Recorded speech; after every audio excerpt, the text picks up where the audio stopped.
Univers Ski, acteur du ski, du sport et du territoire.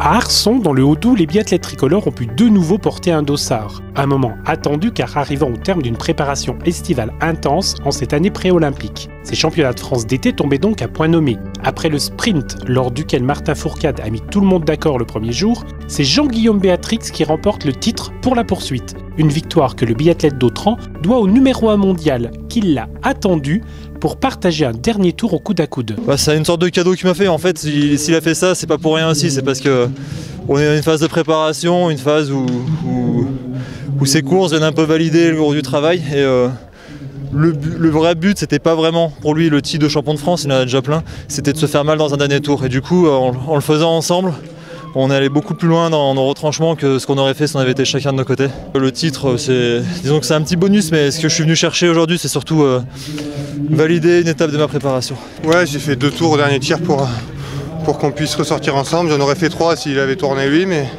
j'ai pas eu besoin, il a tiré à 5 sur 5. Donc voilà.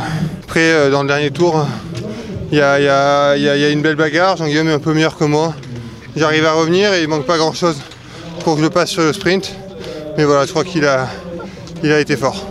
La consigne de course, surtout après le premier tour où il avait pas mal d'avance, c'était de faire une course relativement calme et puis vraiment tout mettre dans le dernier tour.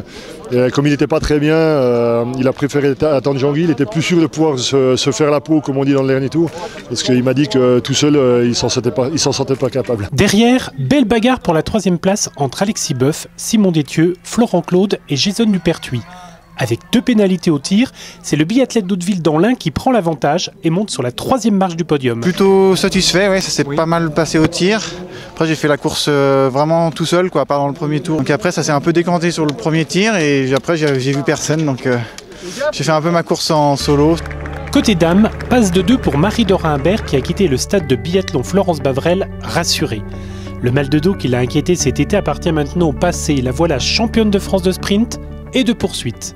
C'est un bon week-end qui valide non seulement le dos guéri, mais aussi voilà, c'est la suite de la préparation. Je pense que les sensations vont être de mieux en mieux au fil des mois, enfin j'espère. Là c'est un premier week-end très bien, voilà. Marie-Laure Brunet poursuit le travail qui doit lui permettre de retrouver cet hiver le meilleur de sa forme d'athlète de haut niveau. Cette phase intervient après sa longue parenthèse du printemps dernier. Positif, le bilan il est positif pour moi parce que c'est vrai que j'allais dire que je reviens un peu de loin et de voir que les sensations reviennent et que j'arrive de nouveau à skier presque à mon niveau, parce que là j'y suis pas encore mais je pense que c'est dans la bonne voie. C'est positif et du coup je continue ma préparation sereinement jusqu'au début de l'hiver.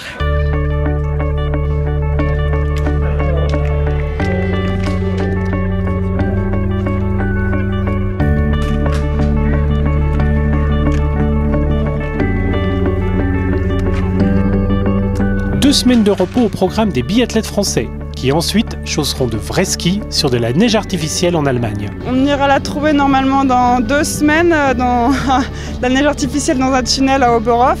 Puis après début novembre en Scandinavie, un peu au nord de la Norvège.